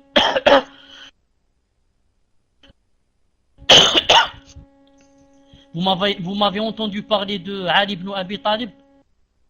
Vous m'avez entendu parler de Ali ibn Abi Talib ou pas? Vous m'avez entendu parler de Ali ibn Abi Talib? Naam, alhamdulillah. Donc, puisque la prosternation du shukr n'est pas une prosternation de salat, donc la femme peut la faire sans se couvrir le visage, peut la faire sans chercher la direction de la qibla, peut la faire sans dire Allahu Akbar, peut la faire sans avoir les ablutions, peut la faire en étant en monstru. Et comme ça, c'est une chose qui n'a rien à voir avec toutes les conditions que je viens de citer, car ce n'est pas de la salat, il n'a rien à voir avec la salat. Wallahu ta'ala alam. Le prochain, Inch'Allah. Saoudia, Inch'Allah, c'est à votre tour de poser la question. On ne voit pas la question apparaître sur la room Saoudia. Donc, Inch'Allah, si vous pouvez me l'envoyer en PV. Naam. Donc, assalamu alaikum shir. Une sœur et un frère, connaissant leur religion, ont commis l'irréparable. La sœur craint d'être enceinte et n'arrive plus à adorer son Seigneur, tant elle a honte de cet acte. Cependant, ils souhaiteraient se marier.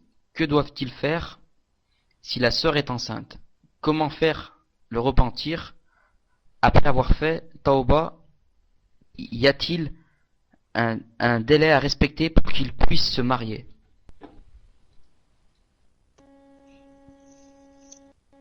Naam, wa alaykum salam wa rahmatullahi wa barakatuh. Vous m'entendez?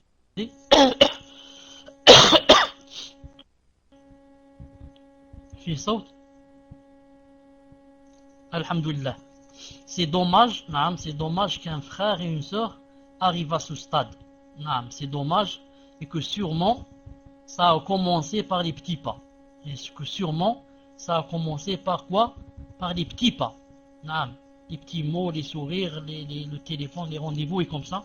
C'est Allah subhanahu wa ta'ala, al-afiya, et qui nous en préserve. Al-Muhim, leur mariage ne sera valable que s'ils font deux choses. Ils font la tauba les deux. Faire la tauba, ça veut dire ne plus parler. C'est comme s'ils ne se connaissaient jamais. Et regretter dans le cœur, beaucoup regretter, beaucoup pleurer, beaucoup implorer Allah Azza wa Jal de pardonner. Et la deuxième condition, c'est que il ne se marie que lorsque la femme accouchera. Il ne se marie que lorsque la femme accouchera, si elle est enceinte. Si elle est enceinte. Mais si, je dis bien, si c'est récent, si c'est récent, c'est seulement moins de 40 jours par exemple, il faut que la sœur, fasse tout son possible. Pourquoi? Pour qu'elle essaye de ne pas être enceinte. S'il n'a pas encore atteint les 40 jours, elle fait tout son possible pour qu'il ne reste pas dans son ventre, car c'est un enfant de zina. Et quand ça n'a pas encore atteint les 40 jours, c'est moins grave. Naam, car sinon, c'est un enfant de zina, c'est vraiment très grave. Naam. Si elle n'est pas enceinte, combien de temps doit-il attendre pour se marier? Elle attend qu'elle ait les menstrues. Naam.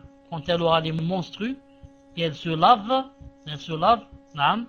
S'ils ont fait la tauba, la vraie tauba, alors cet homme ira la demander chez son père, devant le tuteur et les wali, etc. Et le wali, pardon, etc. طيب, dernière question, Inch'Allah, tfaddal.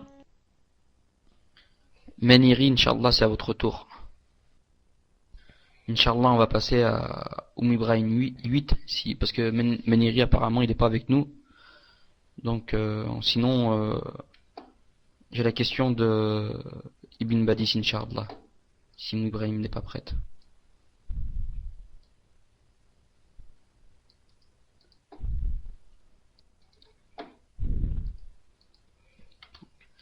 Salam. Est-ce que vous m'entendez? Est-ce que vous m'entendez? Alhamdulillah. Je réponds à Saoudia qui a dit, peut-elle avorter? Quels sont les adillas pour avorter? Naam. J'ai une fatwa, naam, où on a posé la question à Cheikh Ibn Uthaymin, Allah yarhamou. J'ai une fatwa, où on a posé la question à Cheikh Ibn Uthaymin, Allah yarhamou. Naam. Cheikh Ibn Uthaymin, Allah yarhamou, est très connu, naam, en ce qui concerne l'avortement, et qui le divise en 4 cas. Naam. Elle peut, bi'idhnillah ta'ala, car, yani, ce qu'elle... Salam alaikum. J'ai une sœur qui s'est mariée avec un homme qui devait divorcer d'avec sa première femme, après qu'ils aient conclu le mariage avec ma sœur, et qu'il ait consommé. Ma sœur est repartie chez mes parents parce qu'il n'a pas pu se séparer de sa première femme à cause des pressions de sa famille. Que conseillez-vous, barakallahu fikoum, et j'aimerais m'entretenir avec vous, Shir. Donc c'est Ibn Badis. J'ai pas entendu la question. Inch'Allah, si tu peux répéter la question, je l'ai pas entendu. Tafadhal. Inch'Allah, Shir. J'avais pas vu que Meniri il avait posté sa question à Gouraba, donc je sais pas du coup si maintenant je lis la question que j'ai dit, ou bien je lis la question à Meniri, Inch'Allah, Shir. Vous pouvez me dire? Je lis quelle question? Parce que vous en prenez plus qu'une. Meniri. Ok, Inch'Allah. Salam alaikum, Shir. Mon fils a 4 ans, il est dans une école de la secte des frères musulmans. Dois-je le laisser ou l'enlever? Alaykoum salam wa rahmatullah. Vous m'entendez? Non. Ce n'est pas seulement comme ça qu'il faut voir. Mais il faut voir si on l'enlève de celle des frères musulmans, où est-ce qu'il sera? Est-ce que je l'enlève de chez les frères musulmans et je les mets dans l'école chrétienne où on va lui apprendre la Trinité? Là, il vaut mieux le laisser chez les frères musulmans, c'est moins grave. Et comme ça. Donc je vais voir où est le moindre mal. Et maintenant, si je suis obligé de le laisser chez les frères musulmans, ici c'est la meilleure, parce qu'on va lui apprendre le Coran, etc. bien sûr. Donc je serai très, comment dirais-je le mot? Je serai très... bon, quand je suis fatigué, je trouve pas les mots. Ça veut dire que je devrais faire beaucoup d'attention et d'efforts à la maison pour lui apprendre le minhaj et lui dire voilà, je t'ai laissé dans une école, mais hein, le minhaj, c'est le Coran et la Sunna. Le Coran et la Sunna, à chaque fois je lui montre le minhaj pour lui montrer que le vrai minhaj, c'est le minhaj des salaf salih. C'est pas le minhaj des frères musulmans qui est le minhaj de politicien. Il faut donc que je lui montre beaucoup le minhaj jusqu'à ce que je fasse la hijra et qu'il rentre dans une école normale ou bien une école de salafi. Tafadhal, tu m'avais posé une autre question avant celle-là que j'ai pas entendue. Tafadhal. Barakallahu fikoum, Shir. Donc je répète la question. Vous m'entendez? Salam alaikum. J'ai une sœur qui s'est mariée avec un homme qui devait divorcer d'avec sa première femme, après qu'il ait conclu le mariage avec ma sœur, et qu'il ait consommé le mariage avec ma sœur. Ma sœur est repartie chez mes parents parce qu'il n'a pas pu se séparer de sa première femme à cause des pressions familiales de sa famille. Que conseillez-vous, barakallahu fikoum, et j'aimerais m'entretenir avec vous, Shir. Vous m'entendez, Inch'Allah? Alaykoum salam wa rahmatullah. Alhamdulillah. Naam, je dis, hein, et pour participer pas, parce qu'il n'a pas pu se poser des pressions de sa famille. Naam. Pour répondre à la sœur, je dirais, bi'idna azza wa jal, cela dépend d'elle. Cela dépend d'elle. L'islam donne à l'homme le droit d'épouser 4. Maintenant, cet homme est-il équitable envers les deux? Naam. Cet homme, naam, je me sens pas assez jalouse avec lui, je peux endurer la co-épouse, patienter avec elle et comme ça. Donc cela dépend de la sœur elle-même. Naam.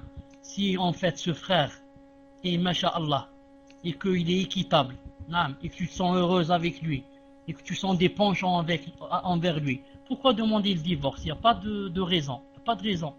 Naam. En vivant en co-épouse, il y a des sœurs, naam, et des femmes qui vivent en co-épouse qui sont plus heureuses que celles qui vivent elles seules avec son mari. Naam, il y a des femmes mariées seulement avec son mari, elle n'est pas heureuse. Il y a des co-épouses qui sont heureuses. Donc, Ukhti, cela revient à toi. C'est toi, Inch'Allah Ta'ala, qui décide. Tu fais l'istikhara et tu vois quels sont ce que tu gagnes en vivant avec cet homme ou ce que tu perds. Est-ce que la co-épouse elle est bien? Est-ce que tu habites seul? Est-ce qu'il est équitable? Est-ce que il te ment pas, etc., etc. Allah subhanahu wa ta'ala. Quant à l'entretien, Inch'Allah Ta'ala, ces jours-ci, je ne peux pas. Inch'Allah Ta'ala, ces jours-ci, je ne peux pas. Je me sens fatigué, Inch'Allah Ta'ala. J'ai des raisons personnelles. Bi'idhnillahi azza wa jal. Je réponds à Saoudia, qui n'a pas bien entendu. Je lui dis que Cheikh Ibn Uthaymin, Allah yarhamou, voit en général que la femme ne doit pas avorter en général. Ensuite, il divise en 3 parties. Il dit du premier jour, le bébé quand il est dans le ventre de sa mère, du premier jour au 40e jour, on ne doit avorter que par besoin. Ensuite, il dit du 40e jour au 4e mois, on ne doit, et du 4e mois et on monte, il a dit, aucune femme n'a le droit d'avorter. Aucune femme n'a le droit d'avorter. Mais concernant la zina, il est permis, dans quoi? Dans les 40 premiers jours. Il est permis car il y a la fatwa de Cheikh Rahimahullah qui dit que cet enfant n'est pas un enfant religieux, il n'est pas reconnu par la religion. Donc le laisser, ça devient un grave problème pour la femme et pour la famille aussi, pour la famille de la femme. C'est pour ça qu'il a dit qu'il était permis, de l'avorter, à condition bien sûr que l'Azza wa Jal n'ait pas insufflé l'âme dans ce bébé. Allah Azza wa Jal a'lam. Je vous laisse, Inch'Allah Ta'ala, je vous rencontre très bientôt. Merci d'avoir assisté, qui nous aide à appliquer ce qu'on apprend et qui illumine nos cœurs et qui nous donne la patience et qui nous donne l'ikhlas, qui nous donne la sincérité qui nous manque beaucoup. Et je vous dis à tous, subhanakallahumma bihamdik, astaghfiruka wa atubu ilayk. Assalamu alaikum wa rahmatullahi wa barakatuh.